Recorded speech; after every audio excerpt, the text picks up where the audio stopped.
At exactly 7 o'clock on the evening of December 11th, 1990, 15 FBI agents and YPD detectives surrounded a narrow green storefront at 247 Mulberry Street in the heart of Little Italy. Inside the Ravenite Social Club, John Gotti sat at a card table playing gin rummy with his consigliere Frank Locascio and his underboss, Sammy the Bull Gravano. None of them knew that for the past 13 months, every word they'd spoken in the upstairs apartment had been recorded by federal microphones hidden in the walls, ceiling, and hallway. None of them realized that 600 hours of their most incriminating conversations were already transcribed, analyzed, and sitting in a federal prosecutor's office in Brooklyn. And none of them understood that the modest two-story building they'd chosen as their headquarters, precisely because it seemed too ordinary for the FBI to bother with, had become the most elaborately bugged location in American law enforcement history. When the agents burst through the door, Gotti looked up from his cards and smiled. He'd beaten 3 previous federal indictments. His nickname was the Teflon Don because nothing stuck. But this time, the evidence wasn't going to come from turncoat informants or reluctant witnesses. This time, it was going to come from Gotti's own voice, captured in crystal-clear digital quality, discussing murders, extortion, and mob business in such specific detail that even the most corrupt jury in New York couldn't ignore it. The Ravenite Social Club didn't look like much from the outside. It occupied a narrow storefront on Mulberry Street, squeezed between Italian restaurants and old tenement buildings that had stood since before Prohibition. The facade was painted dark green with a small window and a single door. Inside, the club measured maybe 800 square feet, with a few card tables, folding chairs, a small kitchen area, and walls covered with photographs of Italian boxers and long-dead mob figures. The floor was decorated with original rosette tiles that had been laid down in the 1920s, when the place was first established as the Alto Nights Social Club. There was nothing luxurious about it. No gold fixtures, no marble, no secret passages or panic rooms. Just cigarette smoke, espresso, and the constant murmur of men conducting business that could never be discussed on telephones or written down. Upstairs, accessible through a door at the back of the club and up a narrow staircase, was a small apartment that belonged to Nettie Sorelli, the widow of a Gambino soldier named Michael Sorelli. Mrs. Sorelli's apartment had 3 rooms, a tiny bathroom, and furniture that looked like it hadn't been updated since Eisenhower was president. But it was in those 3 unremarkable rooms, surrounded by floral wallpaper and aging family photographs, that John Gotti made the mistake that would end his criminal empire. To understand why Gotti chose the Ravenite, you have to understand where he came from and what that place represented in the mythology of the American Mafia. Born on October 27, 1940, in the Bronx, John Joseph Gotti Jr. grew up in grinding poverty with 12 siblings in a family that bounced from one decrepit apartment to another. His father was a day laborer who couldn't hold a job. By age 12, Gotti was running with street gangs in East New York, Brooklyn. By 14, he'd quit school. By 16, he was hijacking trucks. The kid had charisma and he had nerve, 2 qualities that meant everything in the world of organized crime. In his early 20s, Gotti caught the attention of Carmine Fatico, a capo in the Gambino family who ran operations out of the Bergen Hunt and Fish Club in Ozone Park, Queens. The club's name was ironic because nobody there hunted or fished. What they did was hijack freight from Kennedy Airport, run illegal gambling operations, and loan money at interest rates that would make credit card companies blush. Gotti became a protege of Fatico, and more importantly, of Agnello Della Croce, the Gambino family's underboss. Della Croce was a stone-cold killer with dead eyes and a reputation that terrified even other mobsters. People called him Neil, or the tall guy, or Father O'Neill, because he looked like a priest, albeit one who'd murdered more than a dozen people. Della Croce saw something in Gotti, a hunger and a willingness to do what needed to be done without hesitation or moral reflection. In 1973, Gotti got his first major test. He and two other Gambino associates kidnapped and murdered James McBratney, a low-level Irish mobster who'd killed a nephew of Carlo Gambino, the family's boss. The hit took place in a Staten Island bar called Snoop's, and it was messy. Gotti ended up getting arrested and taking a plea deal for manslaughter. He served 2 years at Greenhaven Correctional Facility, and when he got out in 1975, his stock in the Gambino family had risen considerably. He'd kept his mouth shut. He'd done the time. He was a made man now, a full member of La Cosa Nostra, with all the rights and responsibilities that came with that blood oath. Throughout the late 1970s and early 80s, Gotti ran his crew out of the Bergen Hunt and Fish Club, orchestrating hijackings that brought in millions of dollars. The FBI had the Bergen under constant surveillance, but Gotti was smart enough to avoid saying anything incriminating inside the club. He'd take walk and talks through the streets of Ozone Park, conducting business while strolling past used car lots and pizzerias, making it nearly impossible for the feds to record him. By 1985, the Gambino family was the most powerful organized crime syndicate in America, pulling in an estimated $500 million per year from construction rackets, gambling, loan sharking, labor union corruption, and drug trafficking. The boss was Paul Castellano, a wealthy businessman-type mobster who lived in a mansion on Staten Island that people called the White House because of its columned facade and circular driveway. Castellano was making money hand over fist, but he was also distant from the street-level soldiers. He didn't socialize with them. He didn't attend wakes and weddings. He conducted business like a corporate CEO. And many of the younger guys in the family, particularly those in Gotti's crew, thought he'd gone soft. There was also a serious problem brewing. Castellano had made it clear that he wanted to ban drug dealing in the family, and several members of Gotti's crew were deeply involved in heroin trafficking. If Castellano found out, which seemed inevitable given that the FBI was building a drug case against some of them, he might order their execution. For Gotti, this created both a threat and an opportunity. The threat was that Castellano could wipe out his entire crew. The opportunity was that if Castellano disappeared, someone would have to take over as boss. The only obstacle was Agnello Della Croce. As underboss, Della Croce commanded absolute loyalty from Gotti and the other street-level guys. He was old school, a killer who'd come up during the 1940s and 50s when mob disputes were settled with ice picks and piano wire.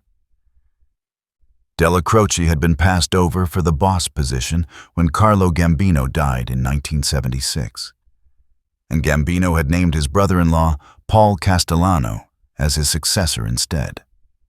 This had to sting, but Della Croce was a man of honor, and he'd accepted the decision. As long as Della Croce was alive, Gotti would never move against Castellano because it would mean going to war with his mentor. But in November of 1985, Della Croce was dying of cancer. His skin had turned yellow. His weight had dropped to less than 100 pounds. He was checking in and out of Mary Immaculate Hospital in Queens, and everyone knew it was only a matter of time. On December 2nd, 1985, at 71 years old, Agnello Della Croce died. 2 weeks later, on a cold Monday evening, December 16th, Paul Castellano and his newly appointed underboss, Thomas Bellotti, pulled up in front of Sparks Steakhouse on East 46th Street in Manhattan. They were there for a dinner meeting with several capos. What they didn't know was that John Gotti was sitting in a Lincoln Town Car on 3rd Avenue, watching through the window. And they definitely didn't know that 4 men in identical trench coats and fur hats were waiting on the sidewalk. At approximately 5:26 p.m., As Castellano and Bellotti stepped out of their car, the four shooters opened fire. 6 shots hit Castellano in the head and chest. He dropped dead on the sidewalk, blood pooling under his body as Christmas shoppers scattered and screamed. Bellotti tried to run around the car, but he only made it a few steps before multiple bullets struck him down. The whole thing took less than 15 seconds. The shooters walked away calmly, disappearing into the Manhattan evening rush hour. From his car a block away, John Gotti watched Paul Castellano die, then drove off into traffic. 3 weeks later, on January 15, 1986, a meeting was held at a restaurant in Lower Manhattan. The captains of the Gambino family officially recognized John Gotti as their new boss. He was 45 years old. He controlled the most powerful crime family in America. And he was about to make the worst decision of his criminal career. John Gotti could have operated the way Castellano did, from a distance, using layers of insulation and intermediaries. He could have run the family from his modest home in Howard Beach, Queens, staying out of the public eye and avoiding the FBI surveillance that had intensified dramatically after the Castellano hit. Instead, Gotti decided to embrace the spotlight. He started wearing $2,000 Brioni suits with hand-painted silk ties. He combed his silver hair back in a perfect pompadour and walked through Little Italy like a movie star, stopping to shake hands with tourists and smile for cameras. The newspapers ate it up. They called him the Dapper Don because of his expensive wardrobe. They called him the Teflon Don because he beat 3 federal indictments between 1986 and 1990, walking out of courtrooms with his arms raised in victory while his lawyers celebrated and his supporters cheered. Gotti loved it. He loved being famous. He loved seeing his picture on the front page of the Daily News. And he loved having a headquarters where everyone could find him. The Ravenite Social Club at 247 Mulberry Street had been a Gambino property for decades. Carlo Gambino himself had used it in the 50s and 60s as a meeting place. After Gambino died, Agnello Della Croce had made it his base of operations. The club was located in the heart of Little Italy, surrounded by restaurants with names like Umberto's Clam House and Cafe Napoli, places where old Italian men played bocce ball and argued about soccer while their wives shopped for fresh mozzarella and prosciutto. It was a neighborhood where everybody knew everybody, where omerta, the code of silence, was still taken seriously, and where a rat would be ostracized or worse. When Gotti took over as boss in late 1985, inheriting the Ravenite was part of the package. At first, he was cautious. He knew the FBI would be watching. He knew they'd try to plant bugs. So Gotti developed a system. He would hold the routine business meetings downstairs in the main room of the club, but he'd never discuss anything truly incriminating there. Instead, when he needed to talk about murders, extortion, or other serious crimes, he'd go upstairs to Mrs. Sorelli's apartment. The logic made sense on paper. The club itself was too obvious, too easy for the feds to bug. But a widow's private apartment on the 2nd floor? That seemed safer. And for a while, it worked. Every Wednesday night became known as Gotti Night at the Ravenite. Starting around 7 p.m., a procession of expensive cars would pull up on Mulberry Street. Black Cadillacs, Lincoln Town Cars, Mercedes-Benzes. Out would step the captains of the Gambino family. Men who controlled construction companies, labor unions, garbage collection routes, and gambling operations across New York and New Jersey. They'd come to report to their boss, to ask permission for major moves, to settle disputes, and to hand over their weekly tribute money. Gotti would hold court at a card table in the back of the club, dressed in one of his custom suits, a cup of espresso in front of him, cigarette smoke curling toward the ceiling. The meetings could last for hours. Soldiers and associates would wait their turn, sitting at other tables, playing cards, or just talking quietly. The atmosphere was respectful, almost reverent. This was the boss. This was John Gotti, the man who'd orchestrated the execution of Paul Castellano and gotten away with it. The man who'd beaten the feds 3 times. The man whose face was on magazine covers. Across Mulberry Street, in an apartment that the FBI had rented, Special Agent Bruce Mao watched through binoculars and surveillance cameras. Mao ran Squad C-16, the FBI's Gambino crime family squad, and he'd been hunting Gotti for years. He had photos of every car that pulled up. He had identification on every mobster who walked through that green door. What he didn't have was the evidence to put Gotti away for life. The FBI had tried bugging the Ravenite before, but Gotti had been too careful. He'd hold meetings in the street, conducting his famous walk-in talks through Little Italy, strolling past bakeries and social clubs while discussing mob business. It was an old Mafia tactic. Walking made surveillance difficult. There was wind noise, traffic noise, and the constant movement meant you couldn't plant a stationary microphone. Federal agents tried following with parabolic microphones, but the results were often garbled and inadmissible in court. Gotti also varied his routine. Some nights he'd meet at the Ravenite. Other nights he'd conduct business at the Bergen Club in Queens. Sometimes he'd hold meetings in restaurants or at construction sites. He'd learned from Paul Castellano's mistake. Big Paul had gotten too comfortable, too predictable.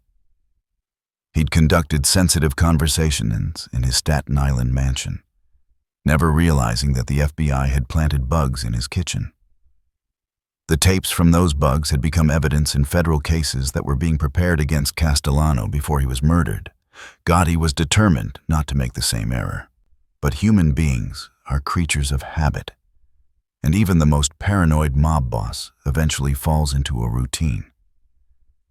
In January of 1988, Gotti started doing something that would ultimately destroy him.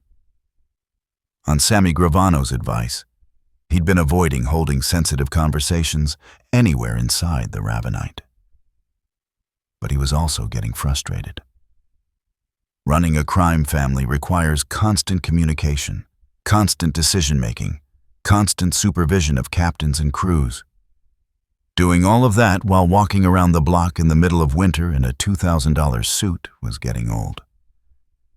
So Gotti began using Mrs. Corelli's apartment upstairs for his most important meetings.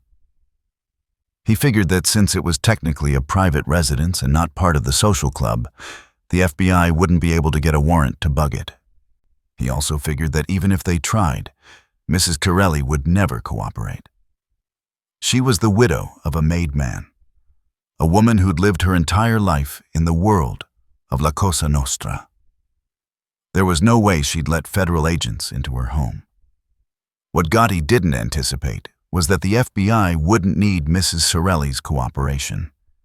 And he definitely didn't anticipate that she'd take a vacation. Over Thanksgiving weekend in 1989, Nettie Corelli flew to Florida to visit relatives. The FBI had been monitoring her schedule for months, waiting for this exact opportunity. As soon as she left, a specialized team of technical agents entered her apartment with a court-authorized warrant. They worked through the night, drilling tiny holes in the walls, threading microphones and transmitter wires through the plaster, installing listening devices in the ceiling, in the hallway, and in the main room where Gotti held his meetings. The installation took hours. Every microphone had to be perfectly concealed. Every wire had to be hidden behind walls or under floorboards. The transmitters were state-of-the-art, capable of broadcasting crystal-clear audio to the FBI's monitoring station across the street. By the time Mrs. Corelli returned from Florida on Sunday evening, her apartment looked exactly as she'd left it. But now it was the most comprehensively bugged location in FBI history. Every word spoken in those 3 small rooms would be recorded, transcribed, and turned into evidence. The recordings began immediately. On November 30th, 1989, just days after the bugs were installed, John Gotti climbed the stairs to Mrs. Sorelli's apartment for a meeting with Sammy Gravano and Frank Locascio. The three men sat down at the small kitchen table. Gotti lit a cigarette, and then he started talking. He talked about a construction racket that was bringing in millions from the Javits Convention Center project. He talked about which union locals they controlled and which ones they needed to infiltrate. He talked about a member of the family named Louis De Bono, who had been skimming money and needed to be killed. The conversation was long, detailed, and absolutely incriminating. Across the street in the FBI monitoring station, agents listened in real time and looked at each other in amazement. This wasn't vague mob talk. This wasn't coded language that a defense attorney could explain away. This was John Gotti, the boss of the Gambino crime family, openly discussing murder and racketeering in language so clear that a first-year law student could understand it. Special Agent Bruce Mao listened to the tapes later that night and realized that after years of trying, they finally had him. They finally had the evidence that would take down the Teflon Don. Over the next 13 months, the FBI recorded approximately 600 hours of conversations in Mrs. Sorelli's apartment. Not all of it was useful. There were long stretches of small talk, discussions about family members, complaints about health problems, debates about soccer and Italian food. But scattered throughout those 600 hours were dozens of conversations that detailed every aspect of the Gambino family's criminal enterprise. Gotti talked about how the family controlled the Teamsters Union. He discussed the specifics of bid-rigging schemes in the construction industry that had generated over $100 million. He complained about members who weren't kicking up enough money. He ordered hits on people who disrespected him or cheated the family. And in one particularly damaging conversation on December 12, 1989, he discussed the murder of Paul Castellano with such casual detail that it was clear he'd not only ordered it, but had watched it happen. Gotti described sitting in the car on 3rd Avenue, watching Big Paul get shot down on the sidewalk. And he did it with a tone of satisfaction, almost pride. When defense attorneys later heard that tape, they knew the case was over. You can't explain away a conversation where the defendant describes watching a murder he ordered. But perhaps the most damaging thing captured on those tapes wasn't what Gotti said about his crimes. It was what he said about Sammy the Bull Gravano. Throughout the fall and winter of 1989 and 1990, Gotti repeatedly complained about his underboss. He complained that Gravano was making too much money from the construction rackets and not sharing enough with him. He complained that Gravano had too much ambition. He insinuated that Gravano might be dangerous, that he might be planning to challenge Gotti's leadership. At one point, in a conversation with Frank Locascio, Gotti suggested that Gravano might need to be demoted or even killed. These conversations were recorded on tape. They were transcribed. They were sitting in FBI evidence files. And on December 11, 1990, when FBI agents raided the Ravenite and arrested Gotti, Gravano, and Locascio, those tapes were part of the case file. When Gravano's attorneys eventually played him the recordings of Gotti bad-mouthing him, suggesting that he was disloyal, accusing him of skimming, the effect was instantaneous. Sammy the Bull had killed 19 people during his career as a mobster. He'd been John Gotti's most trusted lieutenant for years.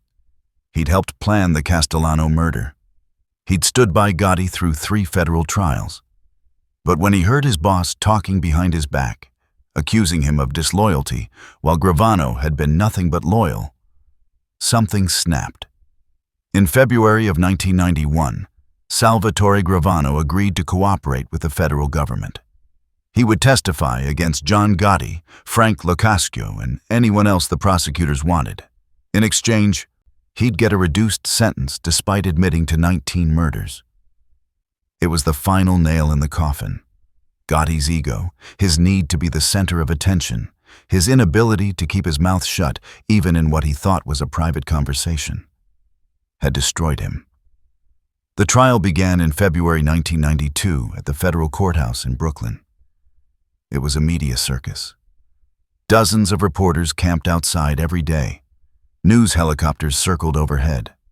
Gotti's supporters, old Italian men from Howard Beach and Little Italy, stood on the courthouse steps holding signs that said, "Free John Gotti," and chanting his name. Inside the courtroom, the atmosphere was tense. Gotti sat at the defense table wearing one of his expensive suits, his hair perfectly styled, his face showing no emotion. His attorney, Albert Krieger, was one of the best defense lawyers in New York, known for his aggressive cross-examinations and his ability to confuse witnesses. But this time, Krieger was fighting an uphill battle. The prosecution had tapes. They had 6 hours of the most incriminating conversations ever recorded in an organized crime case. And they had Sammy the Bull. For 9 days in March 1992, Salvatore Gravano sat in the witness chair and told the jury everything. He described how the Gambino family operated, from the street-level loans sharking up to the multi-million-dollar construction rackets. He explained how murders were authorized, how the hierarchy worked, how money flowed up to the boss. He admitted to committing 19 murders himself, describing each one in clinical detail. And then he testified about John Gotti. He described how Gotti had ordered the Castellano hit and watched it happen. He explained how Gotti ran the family, how he demanded absolute loyalty, how he'd become increasingly paranoid and controlling. The defense tried to destroy Gravano's credibility, pointing out that he was the admitted serial killer who was testifying in exchange for a sweetheart deal. But every time the defense made a point, the prosecution played another tape. The jury could hear Gotti's voice discussing the crimes Gravano was describing. They could hear the boss of the Gambino crime family openly admitting to racketeering, extortion, and murder. On April 2, 1992, after 13 hours of deliberation, the jury returned with a verdict. Guilty on all counts. 13 counts including 5 murders, conspiracy to commit murder, racketeering, obstruction of justice, illegal gambling, and loan sharking. John Gotti sat stone-faced as the verdicts were read. His supporters in the gallery gasped, and some wept. On June 23, 1992, Gotti was sentenced to life in prison without the possibility of parole.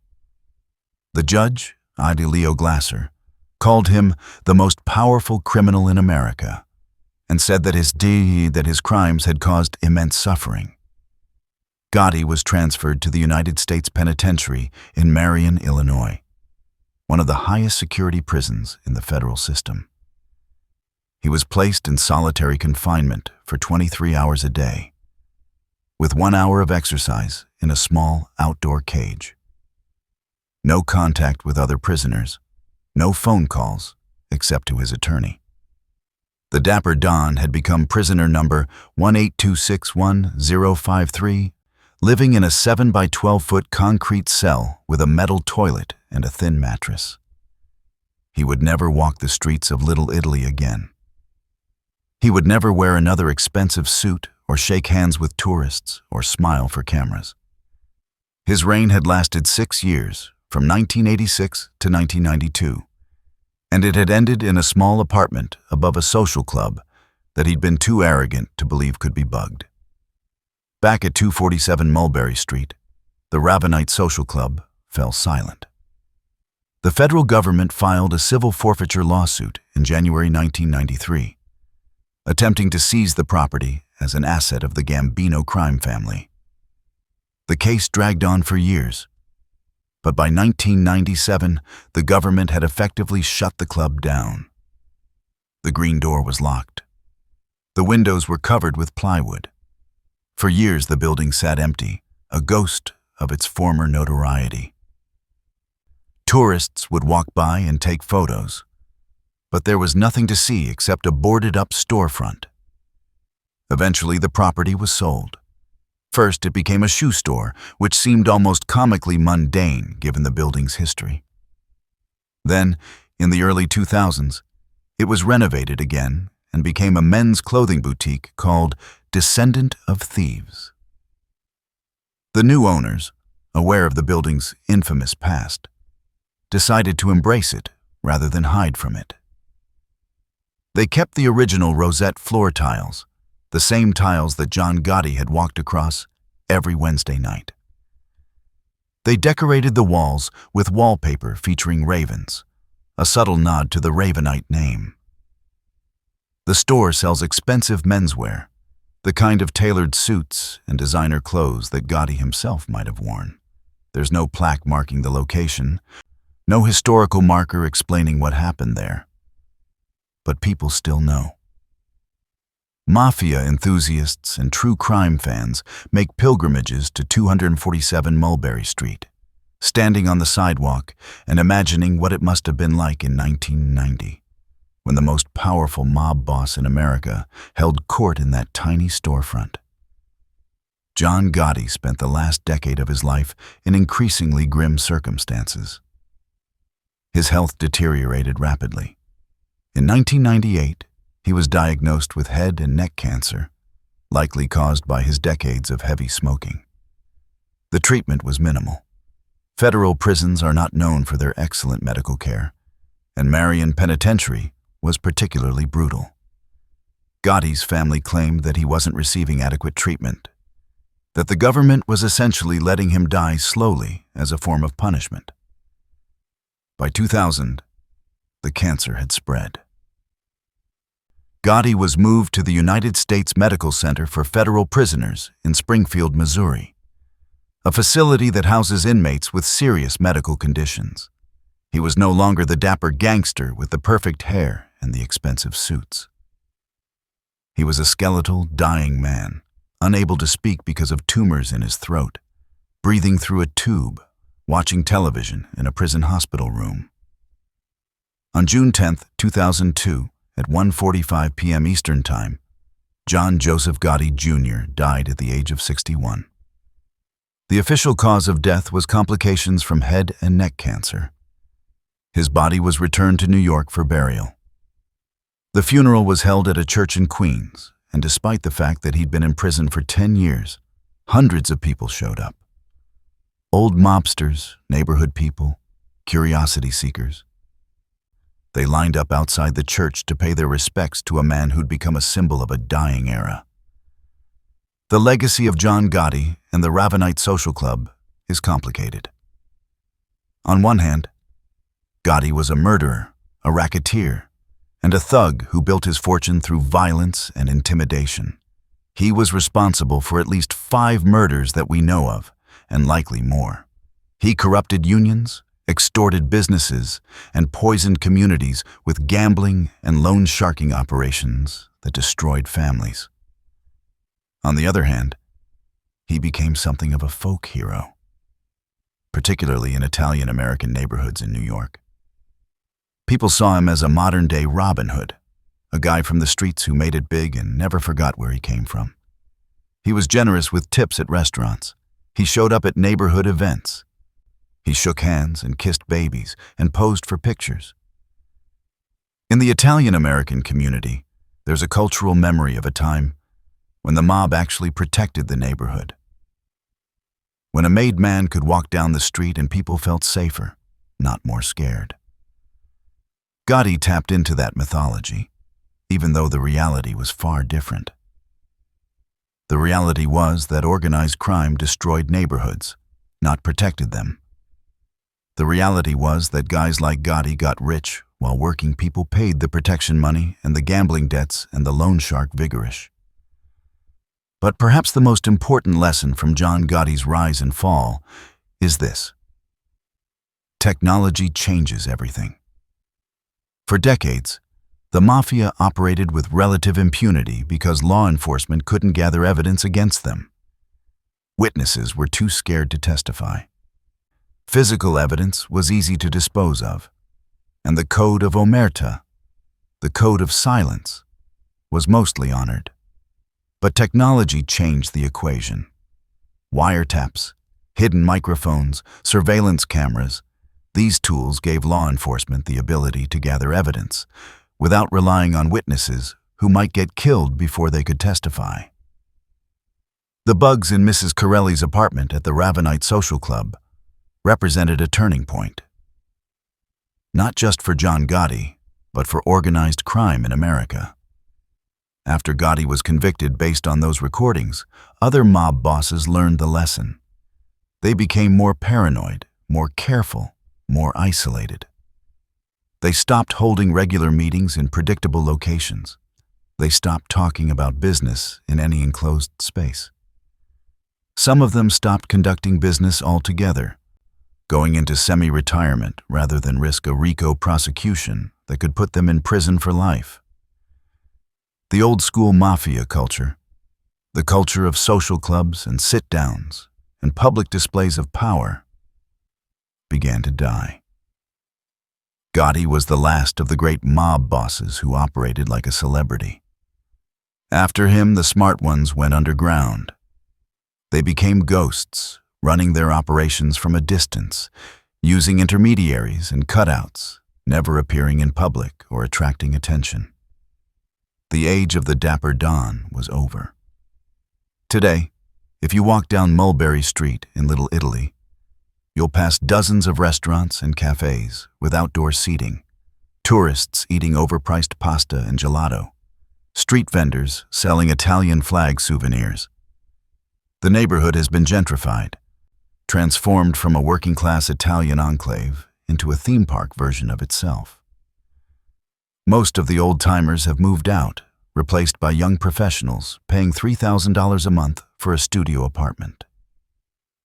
The social clubs are mostly gone, replaced by boutiques and wine bars.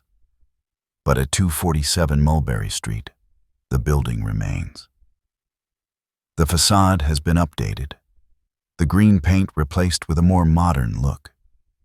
The storefront windows displaying mannequins in designer jeans and cashmere sweaters. Inside, where John Gotti once sat at a card table and ran a $500 million criminal empire, shoppers now browse racks of clothes and ask sales associates about fit and fabric. The original floor tiles are still there, covered by years of foot traffic, but still intact. If you knew what to look for, you could trace the path that Gotti walked every Wednesday night from the front door to the back of the club, to the staircase that led up to Mrs. Corelli's apartment. You could stand in the spot where the FBI agents burst through the door on December 11, 1990, and imagine the scene. John Gotti looking up from his gin rummy game. Sammy Gravano reaching for something that wasn't there. Frank Locaccio's face going white as he realized what was happening. The agents shouting, "FBI, nobody move!" The sound of handcuffs clicking shut. Upstairs, in what used to be Mrs. Corelli's apartment, the space has been converted into storage for the clothing store. There's no plaque marking where the bugs were hidden.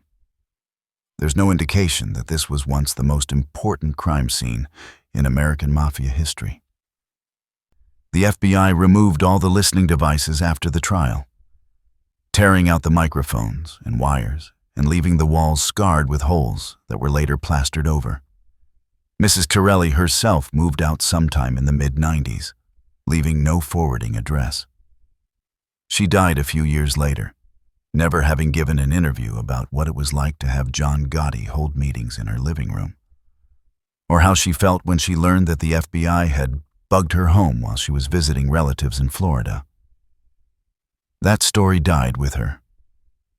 And maybe that's appropriate, because the Mafia has always been built on secrets, on things that are understood but never spoken, on codes and rituals that outsiders can never fully comprehend.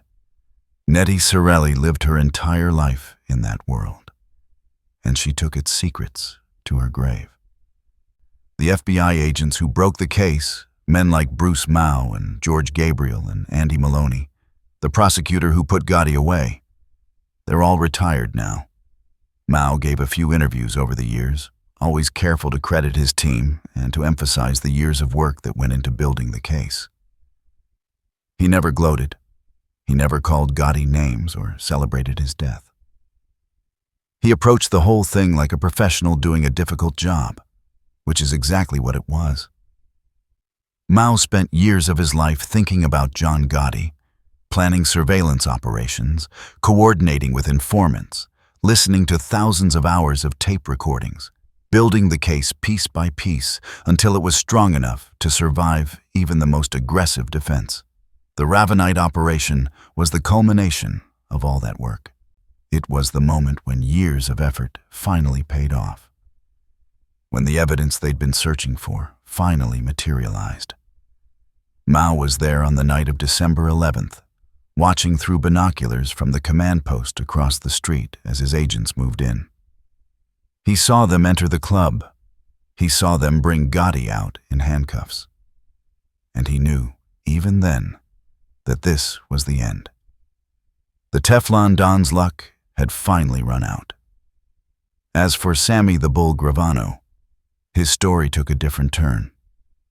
After testifying against Gotti and serving just 5 years in prison, he was released in 1995 and entered the Witness Protection Program.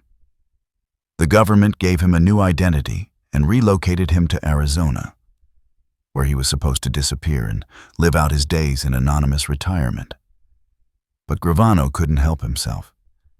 He missed the action, missed the money, missed the respect.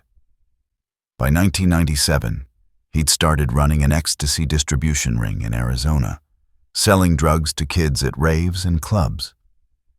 It was a spectacularly stupid move for a guy who'd already testified his way out of 19 murder charges. In 2000, he was arrested again, this time for drug trafficking. He was sentenced to 19 years in federal prison and didn't get out until 2017. Today, Gravano lives in Arizona and runs a podcast where he tells stories about his days in the mob. He gives interviews to YouTubers and true crime documentaries. He's become a celebrity in his own right, the ultimate turncoat who betrayed his boss and lived to profit from it.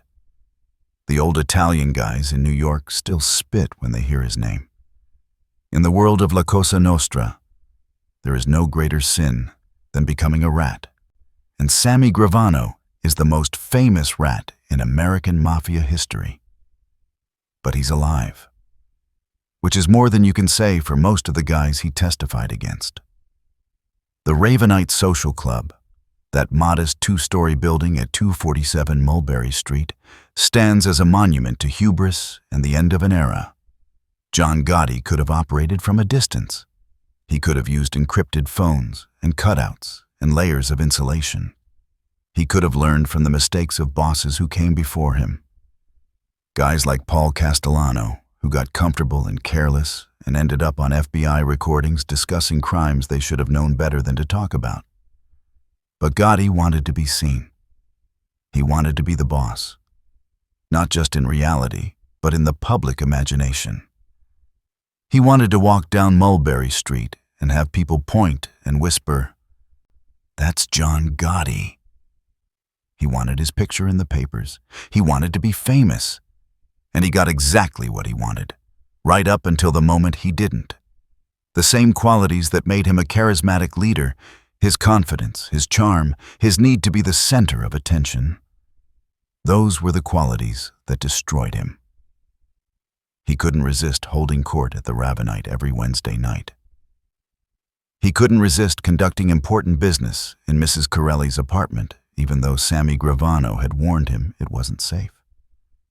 He couldn't resist talking, always talking, explaining his reasoning, justifying his decisions, bad-mouthing his subordinates, reliving his greatest hits like the Castellano murder. And the FBI recorded every word. There's an argument to be made that John Gotti was the last of the great American mob bosses, the last one who operated in public. who drew media attention, who became a household name. After him, the bosses who survived were the ones who stayed invisible. Vincent Gigante of the Genovese family walked around Greenwich Village in a bathrobe pretending to be crazy. And it worked for years because nobody took him seriously. Guys like John Stanfa and Joseph Merlino in Philadelphia operated much more quietly, avoiding the spotlight that had consumed Gotti. The new generation of organized crime figures learned from Gotti's mistakes. They learned that fame is a liability. They learned that having your headquarters in a public location with your name on the door is asking for surveillance.